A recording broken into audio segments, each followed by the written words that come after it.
Hello, everyone. This is Supreme Decisions, and you're tuned in to the Supreme Decisions Legal Minute podcast. Now, I know it's been a couple of days since the last one, and we're probably going to have a bunch drop in the next, I want to say, week. We'll probably have about 10 to 15 episodes that drop in the next week. But I want you to understand something. There is a lot of information that's going into a short period of time, but it's going to be something that's going to be fixated on not only allowing you to learn, but to elevate your actual thoughts, right? Is to elevate your actual being. And what happens is, this is the thing I'm trying to give you now that allows you to be better, or at least have the direction of what better would be or looks like. Now, what I want to talk about today is something that I want to say yesterday was one of the most interesting days I've had in a long time. And it was one of those days that I had not had the opportunity to either witness or be part of in a very long time. Well, let me give you a couple of starts. My day yesterday started at around 5 a.m. I normally don't get up and start moving that early in the morning because I don't have to. That's a choice. But you know what? Before I get into that, let me back up a little bit. Because this episode is about stress.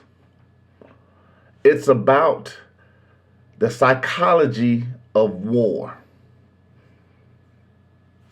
Well, how does stress work in war? I'm going to get into that a little bit. But I'm going to give you something as far as who I am. A lot of people have said, oh, well, you're lucky. These are people from my past. They'll say, you're lucky.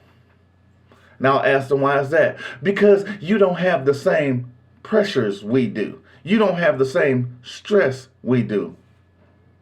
And I'll actually agree with them. Because things that bring stress into my life, I get rid of. Now, I've long been this way. I'm going to go back to the age of 17. My father told me if I didn't like his rules, didn't like the way he was speaking to me, didn't like all the other things that were him, to get out of his house. I didn't speak to my father again until age 26, when he was literally the day before he passed away. We lost 9 years because I did not mind not having that stress in my life. I didn't give a shit about how it affected someone else because my stress is going to be eliminated. I'm going to lower it. I then go to November 12th, 1:04 p.m. Eastern Standard Time. I just, I'm like a few weeks removed from winning a RICO case, sitting first chair pro se. My brother's on the phone with me, and I'm going back and forth with him. We're arguing. Again, a stressful point. Because I'm attempting to help him. I'm trying to help him not harm himself. His words to me are, you are trying to hold me back like the white man. I told my brother, I'll see you next lifetime. I made a conscious choice not to speak to him again because as far as I'm concerned, he's dead. I have not spoken to my brother since 1:04 p.m., November 12, 2012. My mom on her deathbed, she said, you need to talk to your brother. And I told her I don't speak to spirits. I don't mind not having the stress in my life. I am literally more than 1,500 miles away from my closest relative. Literally. I don't mind not having that stress in my life. I'm only around people that allow me to be positive. I only allow people around me that only bring positivity. Now, with that being said,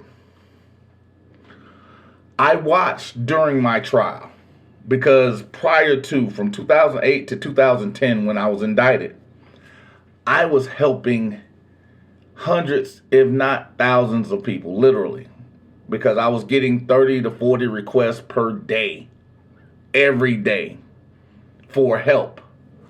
And it was all around the country. And I was helping people save their houses, save, their assets, save jobs, get their children back. And I watched a young man convict himself for 5 years of something that was not a crime because of stress.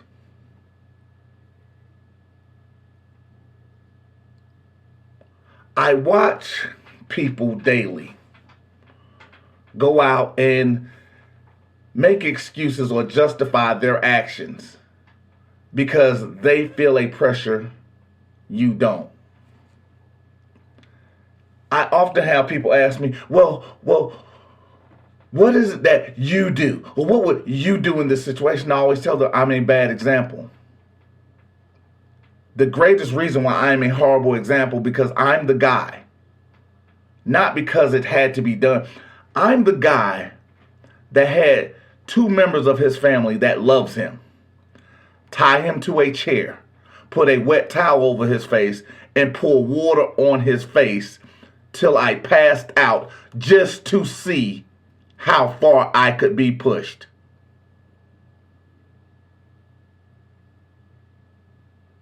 I want you to let that sink in. That's why I gave you the dramatic effect pause. So when you're asking me, what is it that allows me to do something? What would I do?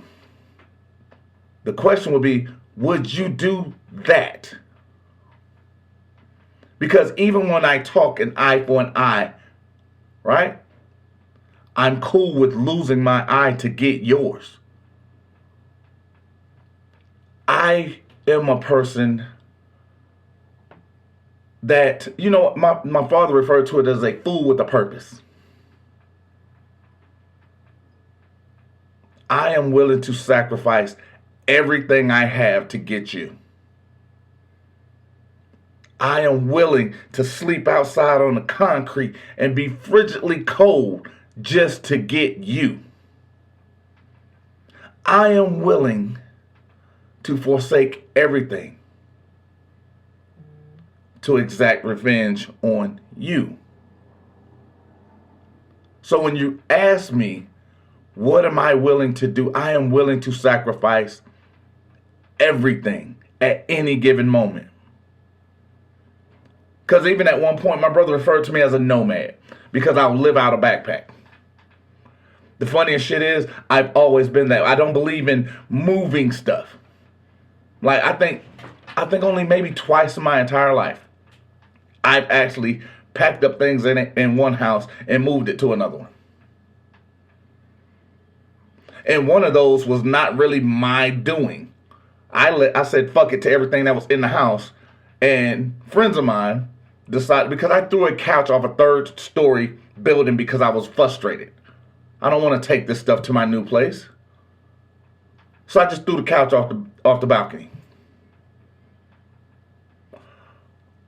But again, it's understanding that I'm giving you a little bit of me in this, but the context of what is stress? Because in psychology, stress is the feeling of emotional strain and pressure. We often hear pressure busts pipes and makes heroes. Pressure makes stress. That is something that most people have on them on a daily basis. Road rage, those are responses to stress. When you have people that stop speaking because you're in a marriage and the husband says to the wife, Well, you know what? Today I feel like this. And she says, well, I don't want to hear that. Guess what? He stops saying it because you've created a stress for him. When you see one entity in a bar, they have to be inebriated to go deal with someone. That is a stress they're trying to alleviate.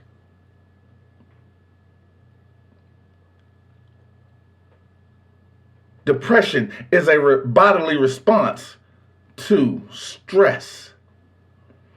Now, one of the things I actually love is my boy Todd. When we were in high school, we would go out in the rain, literally on Fort Gordon, and we would run full court. No jump shots until we were tired. And that would be, we would literally run 20 minutes straight, because that's pretty much the equivalent of a college quarter or half. 20 minutes. But at that 20-minute mark, we now have to start shooting jump shots. We're running for another 10 minutes because, you have to have time. We don't do the pauses. So we just keep running for another 30 minutes. But now in that last 10 minutes, we're shooting jump shots. And he would irritate the hell out of me, but he would tell me, be a shooter when you're tired. It's not grab, post up, jab step. No, we're constantly running. It's fluid motion. I guess some people, that part of kinetic energy. But we would just keep shooting. Because why? We have to be able to think when we're tired. For my Bible people, one of the things that happened to Jesus, he was put in the desert for 40 days and 40 nights, and then he was confronted by the devil. The one thing that allowed Jesus to continue being who he was the simple fact that he was able to be who he was even when he was at the edge of exhaustion. He was able to continue to think even though the levels of stress were beyond those of him being able to comprehend.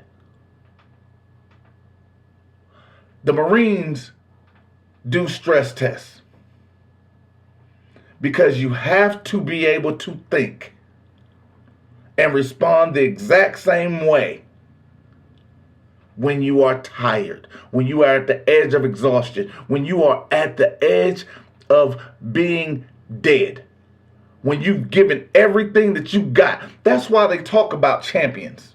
When they're talking about, it's not the skill, it is the will. I'm going to give you a bunch of dumbass colloquialisms, and one of those is not the size of the dog in the fight, it's the size of the fight in the dog. That's what they're talking about. That level to be able to continue to execute, even when the stress is at a level that is beyond your own comprehension. Because stress makes you behave in a manner in which you've never done before. Because stress is a psychological pain. Now, why do we refer to it as a psychological pain? Because again, remember, the brain remembers two things: pain, pleasure. And our memories actually aren't things that actually happen. They are a bunch of collectives that our mind has put together in a neat package in order for us to be able to relive it. It's not what actually happened, it's what our mind has conjectured for us to be able to relive it. That's why a lot of times you hear people talk about the subconscious. Oh, he just went on autopilot. Because his brain went to a place that X'd out the level of stress that he or she is experiencing, and created something to allow him or her to continue to function. When you see people fold their arms, that's a subconscious response to stress. When people take a plea deal for something that's not even a crime, That's a subconscious response to stress. When you're looking at 95% of Americans taking deals versus fighting, it's because they don't want to deal with the level of stress that's placed upon them. And what happens is when you start to go and you going through all these, what do you call it? These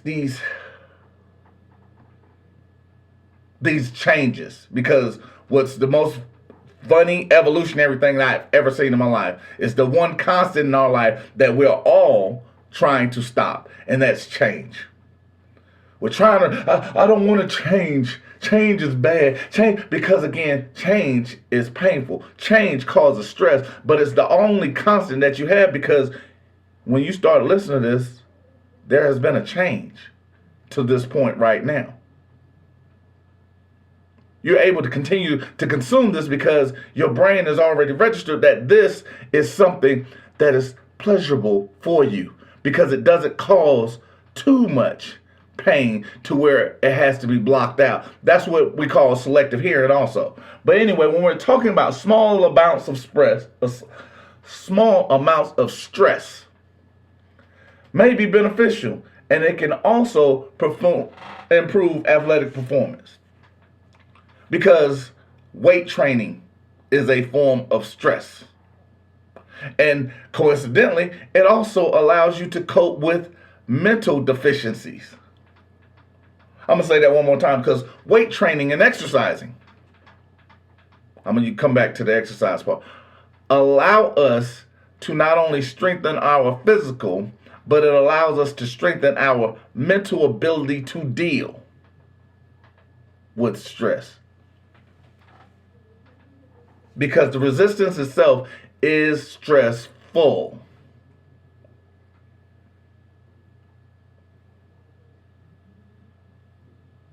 It can actually serve as a point of motivation, and it also can allow you to adapt and react and respond to our environmental changes.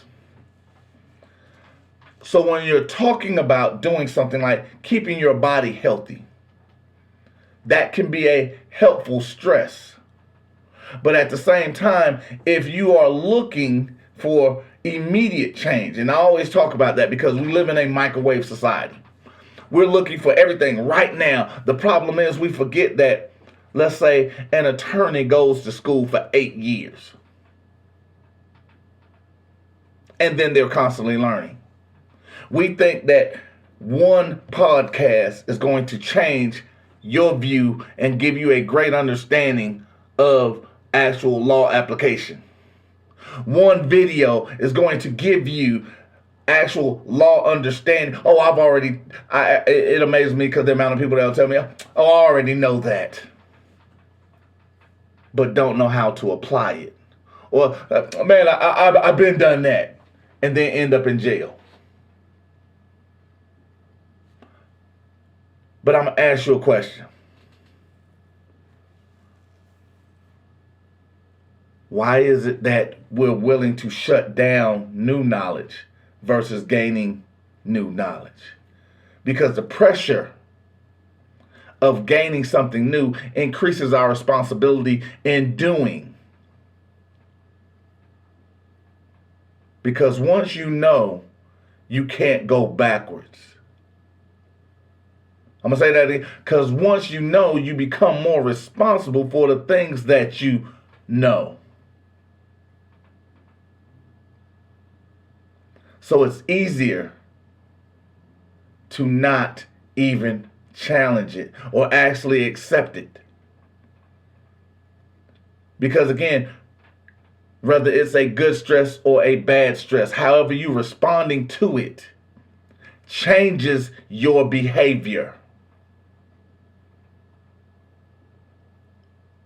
Because everyone copes with stress in a different manner. Everyone receives different stresses at different levels. Why? Because everyone has a different expectation of said stress. Because let's talk about it a little bit. Because even when the stock market crashed, There were millions of people that actually jumped out of windows. Oh my God, my portfolio's gone. Oh God, I can't deal with it. And they jumped out of windows. Because again, psychologically, they were not able to handle the stress. You look at these guys that's taking deals now with Young Thug's case. They psychologically can't handle sitting in a 6x6. Cold. Not knowing. Because I always ask. Because I look at my, I hate to do this, but I look at my situation. One of the things that I was able to rest on that actually allowed me, that even relieved some of my stress, was I'm standing with my brother. We're looking for attorneys to represent us for this RICO trial.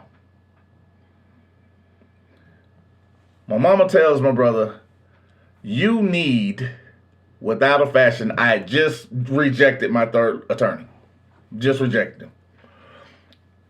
And she tells him, you need to get an attorney. My brother turns around and looks at her and says, I'm not getting an attorney until Richard gets one because he has the most to lose.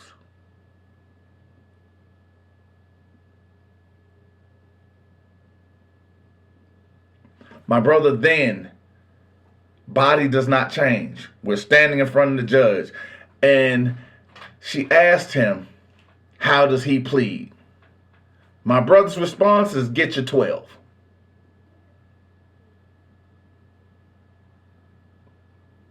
Get your 12. Richard is standing here saying he's going to represent his own interests. Get your 12. We're ready. If Richard says we're ready, we're ready. At no point did he ever waver. At no point did he ever question anything that I said. At no point did he change who he was. When we were standing there, we're facing 20 years per count on 108 counts. I'm going to say that one more time because I want you to do the math on it.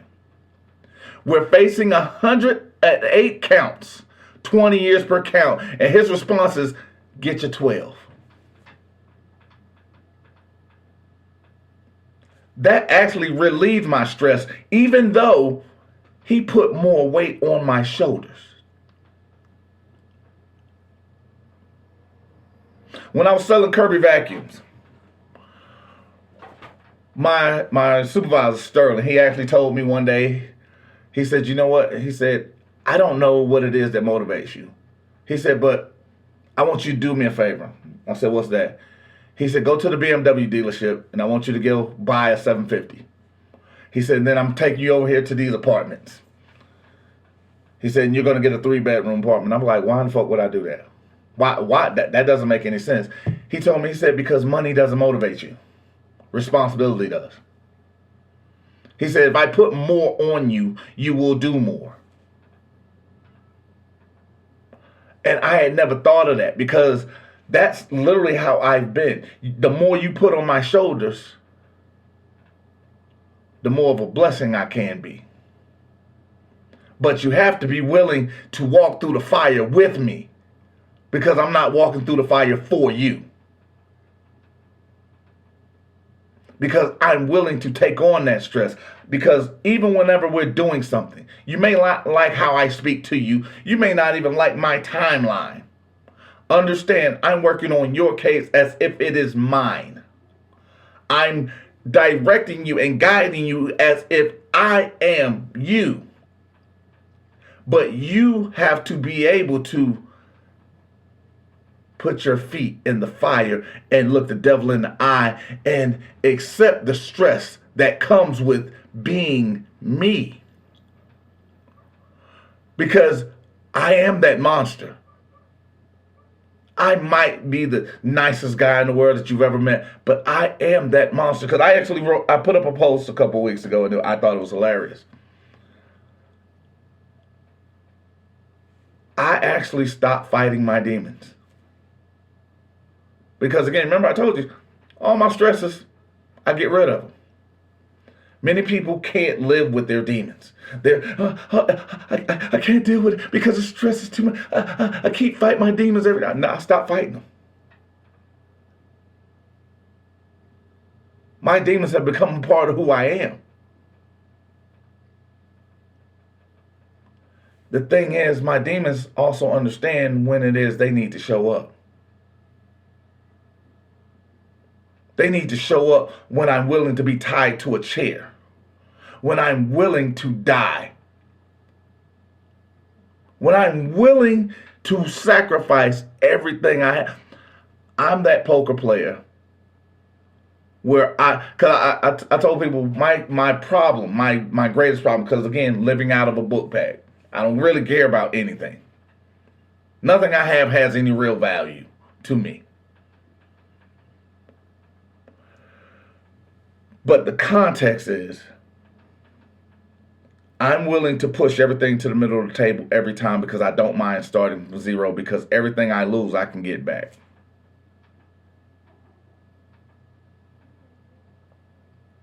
You lost all your money, I can get it again. You lost your house, I can get another one. You messed up your credit, no one cares.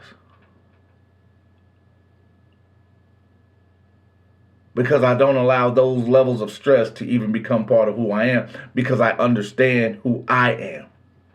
I'm understanding I'm willing to make certain sacrifices to get what it is that I want. These are the things that most people can't contemplate because, again, they don't understand why they're behaving differently.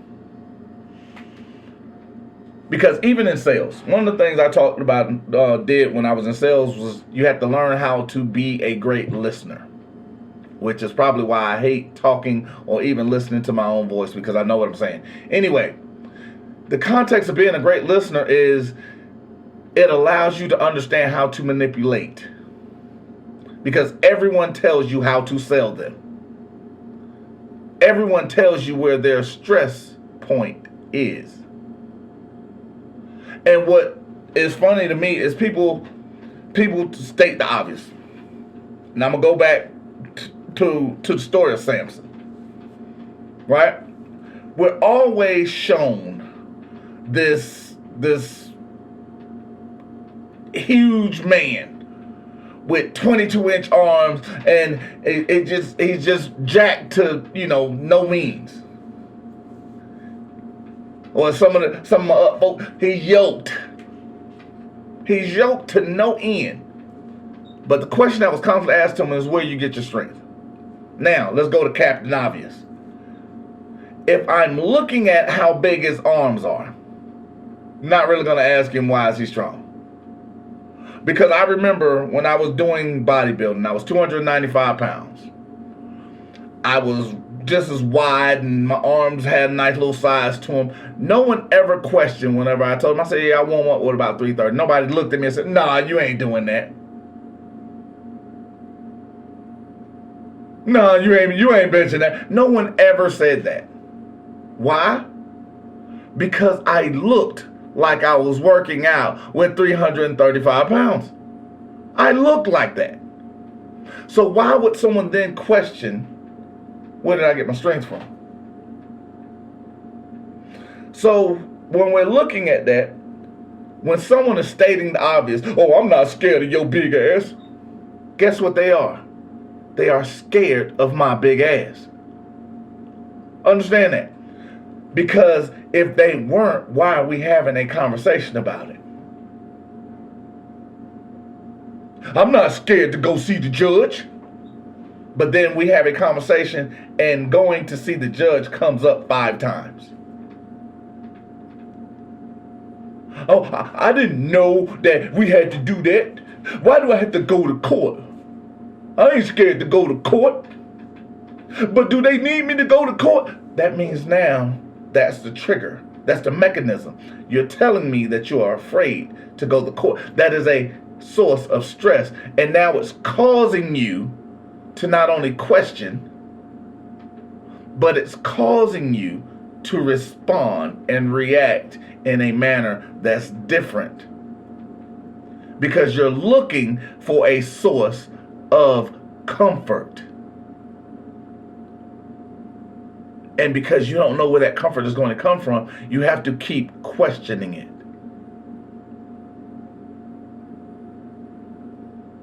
I'm going to get into some other stuff, but I want you to understand. I cut out stress because stress, not only can it benefit your health, it can do increasive amounts of, physical trauma. And I use the word trauma because that's what it is. Things that can be traumatic, like a stroke, heart attack, ulcers. And even when I talk about depression, these are responses, bodily health responses. When you have someone have anxiety attacks, those are responses to stress. Because your body, that's the comfort level your body has found for that level of response. Level of stress. That idea, your anxiety, like, oh God, you tense up, that's a stress response. You're doing something now. Your body is changing how you normally move. That tensing action is a change. Because if that stressor was not there, your body would not behave in that manner. Because even when you talk about police tactics, they employ stress retentions or stress points where they're doing that to enact an arrest. Because what they're doing is trying to stop a resistance by causing a pain. Like, oh, shoot. Because again, they understand, they're taught the natural responses of the body when certain points are hit, when certain methods are used, natural responses. What happens, because even, again, like I talked about the Marines, they even talk about, it's like nerve deadening, because it changes how you respond naturally to certain moves, certain initiations, certain pressure points. It's taught in combat sports how to deaden these zones, because the natural response being hit in these certain zones allow for a natural bodily change. How do you do that? You have to train yourself to be that way. You have to train yourself, because again, when you talked about the battle for good and evil, God and the devil, they're fighting for your soul. No, they're fighting for your mental choice. They're fighting for your response to stress. Because they're going to put you in stressful situations to see what you choose. They're fighting for your mentality. When you're placed in something, we're talking about chess. Chess is about strategy. It's about the alleviation of stress. Chess alleviates stress. But again, these are things, because even smoking is a coping mechanism. Alcohol is a coping mechanism. When you see those that are going out and looking for drugs, and they're looking to relieve stress and pain. Because remember, we talked about stress is a feeling of emotional pain and pressure. It's psychological pain. So you're looking for methods to alleviate this pain. When you're doing that in a legal matter, in a legal form, in a legal constitution of this, the one thing you have to understand is know thyself. Know your limits. Because I hear people, well, I want to do this, I want to do that. But as soon as the stress hits, there's the change. As soon as they see something that's different. Soon as they're forced to sacrifice, there's something different. Because I always tell people, it's easy to be combative when there is no adversary. It's easy for us to go out and protest. It's difficult for us to actually fight. It's easy to be angry at somebody who's not here. It's difficult to look them in the eye and hold your hands up. So whenever I talk about looking the devil in his eye, it's easy to talk about the fight. It's difficult to stand there in front of that judge and actually stand in front of the judge. That's why whenever they're talking about standing on your square, that square is difficult to be on because that square is center stage. That's why and I always give that the context of fighting in a phone booth. Because the great part about that, when you're fighting in a phone booth, there's nowhere to run. It's mano a mano. It's you or him. And many people can't stand on that square because they can't stand in that square. Because even Mike Tyson talked about everybody has a plan until they get punched in the mouth. Because then you see who they really are. Everybody has that fight in them. Everybody has that dog in them until. That's why I watched 13 of them with that dog. They were sitting there, they were barking with me until the feds showed up. Then they were taking deals for things that wasn't even crimes. I don't want to go to jail for 2,000 years. I'll go to prison for 5. What'd you do? I don't know. What was the crime? I don't know. One chick went to jail, or actually went on probation for 20 years. And she was a material witness. She took a probationary deal because the stress that they were doing to her psychology, her mind, her mental, they were attacking her mind, her ideals. Because she felt she couldn't fight them. For 20 years. And I actually watched her. John Melvin told her, if you get so much as a traffic citation, you're going to prison for the next 20 years.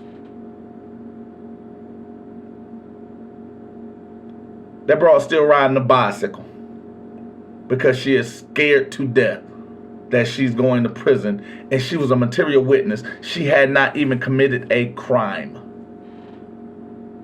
But now she's labeled as a criminal for the next 20 years. She got 10 more to go.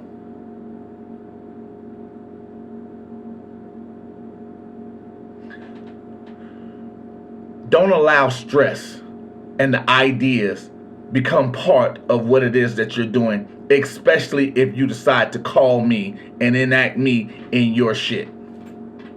If you pick up the phone, or get behind your computer and you type for me to send me an email, you want to send me a comment, you say, hey, I need help. If you are not willing to go where you're saying you're going, save both of us time. Because if you tell me that you are willing to sacrifice everything, I'm going to take you for your word. I'm going to guide you as if that is what we are doing. Because I'm going to expect that you understand and know yourself. Because the second you begin to act out of character due to stress, I'm going to cut you out of my life.